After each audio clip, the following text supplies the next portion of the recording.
Bakr Al-Deeb. Thank you and welcome to Q News Economic Bulletin. Sir, how bad would an additional 6 months of war in Gaza affect Israel's economy?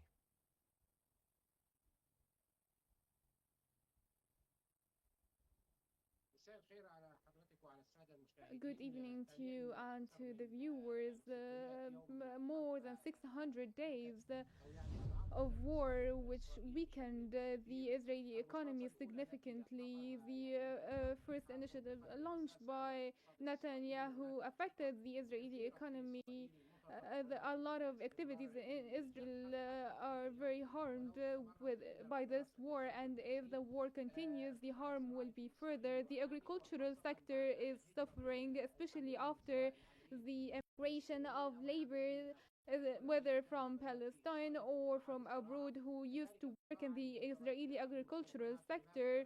Also, the agriculture in the settlements surrounding Gaza are completely suspended. Also, the technology sector, which was an added value to the Israeli economy and represented around 20% of the Israeli exports, which was a huge percentage of the GDP, was also significantly affected, as all the Israeli sectors are very busy with the war. The exports and imports are very impacted. Also, the tourism sector is completely suspended and paralyzed. The percentages and the figures indicate that the world is avoiding Israel, and there is a large volume of immigration from the Israeli people, which is pushing the Israeli institutions to reconsider the current situation. There's also a huge financial deficit and budget deficit. The general debt, the public debt level can jump to 75% of the GDP if the war continues. The war is very costly also for the reserve recruits who are coming from all the sectors and backgrounds, from education, agriculture, leaving their companies and jobs behind to go to war, which is very costly for the government and for the state, as they lose their job and these jobs are suspended and left without labor. Also, spending around 2,000 shekels a day per recruit in the Israeli army. So it's a very high price. Also, the displaced inside Israel who are living now in Tel Aviv or the suburbs, either in hotels or resorts that was initially prepared for the tourists. They are living on the state expense. Also, the reparations are affecting the all sectors, the energy, the real estate, all sectors are significantly impacted by the war. The inflation rates are high, the interest rates are rising, and the Central Bank of Israel is not able to lower the interest rates given the high inflation rates. Well, sir, could cautious monetary policy and delayed rate cuts deepen the economic stagnation?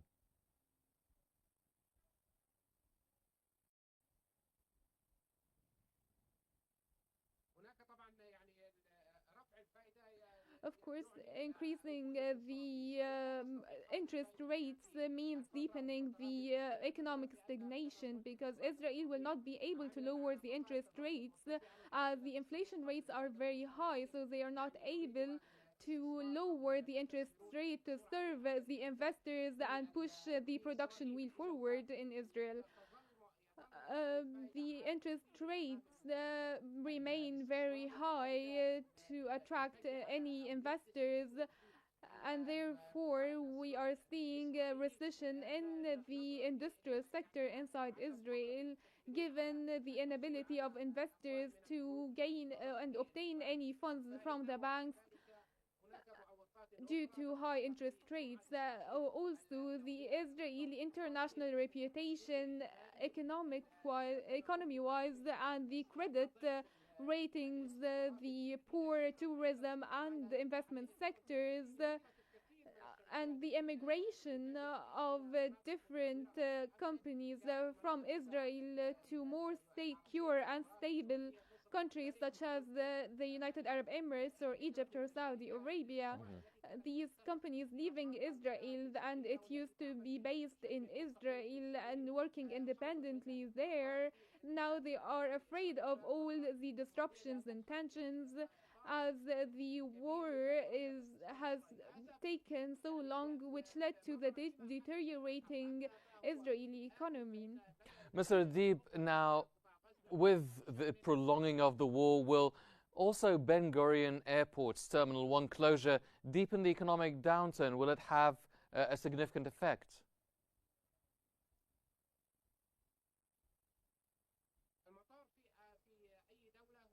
The airport in any state is the theme of security, stability, and sovereignty for any state. The Ben Gurion Airport was the largest and most official airport in Israel. And therefore, if it's suspended or the operations are disrupted, and it was disrupted more than once recently, it means instability in Israel. As I have said, it is the main theme for any tourist, for any investor, for any capital to be attracted into Israel.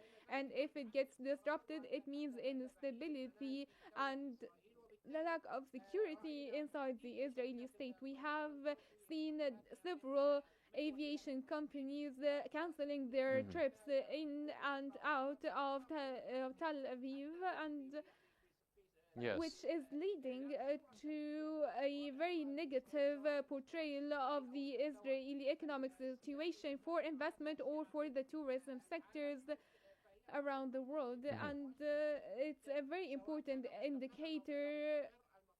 The airport, the port, the seaports, all of these sovereign titles of any state, if they are disrupted or suspended, it means affecting the entire economy. And Ben Gurion Airport was targeted several times by the Houthi, and it was suspended for hours. yes, definitely.